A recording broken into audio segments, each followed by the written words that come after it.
But late or not, I am Robert, Bob to my friends, Benchley. And that's not to be confused with my grandson Peter Benchley, who made his fortune writing stories about sharks. I don't feel inclined to talk with you about sharks tonight. I'm even terrified of pigeons. I will, however, talk with you tonight about a much more dangerous type of animal, the party animal. Now don't get me wrong, I'm as enthusiastic a partygoer as they come. I just don't like taking part in party games. Not only that, but I'm a militant non-participant.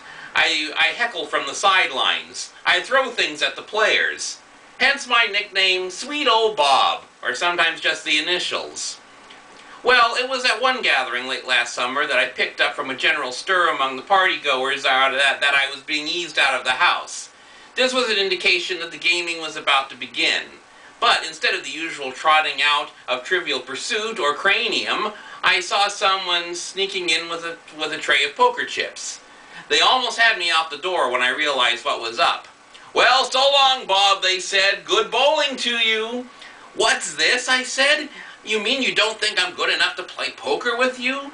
"We thought you didn't like games," they said. "You always act like such a damned heel every time a game is suggested." "My dear friends," I said, "poker is the breath of life to an old newspaper man like me." Then there was a great scurry to get me a chair and to sell me chips. "Old Bob is going to play," was the refrain. "Old Bob likes poker." Like the old newspaper man I was, I tipped my hat way back on my head and lit my pipe in anticipation of the first hand. "This," the dealer announced, "is going to be hay fever." I thought this was going to be poker," I said.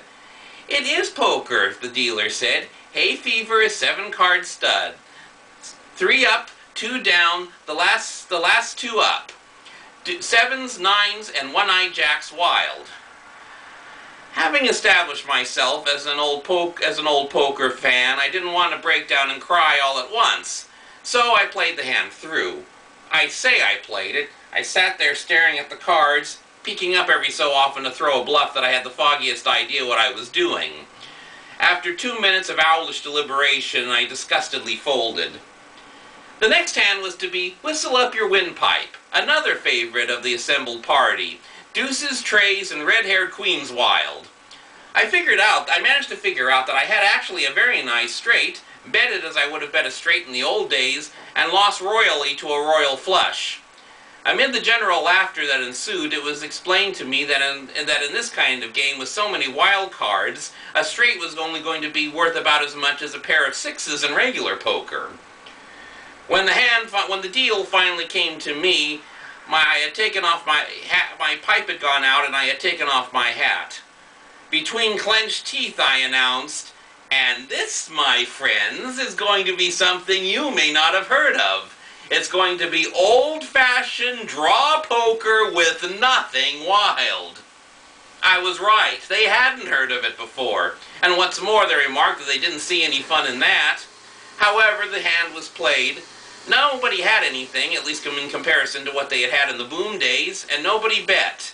The hand was over in a minute and a half amid a terrible silence. And so it was back to that night's epidemic of Whistle Up Your Windpipe, Beezy Wheezy, and Mice Afloat. Every time the deal came to me, I elected the old game, just out of spite, but nobody's heart was in it. I had become Mr. Party Pooper all over again. And even when I won one hand with a full house, there was no savor to the victory, as I had to explain to them what a full house was. They thought I was making up my own rules. Nothing as small as a full house had been seen in that game.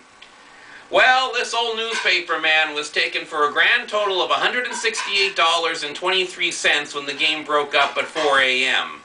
2 of the women were the big winners. They had finally got it down to a game where everything was wild except the black 9s. So from now on, not only do I walk out on Trivial Pursuit and Cranium, but I walk out on poker. And walk out I do, right back home to go back to working on my writing.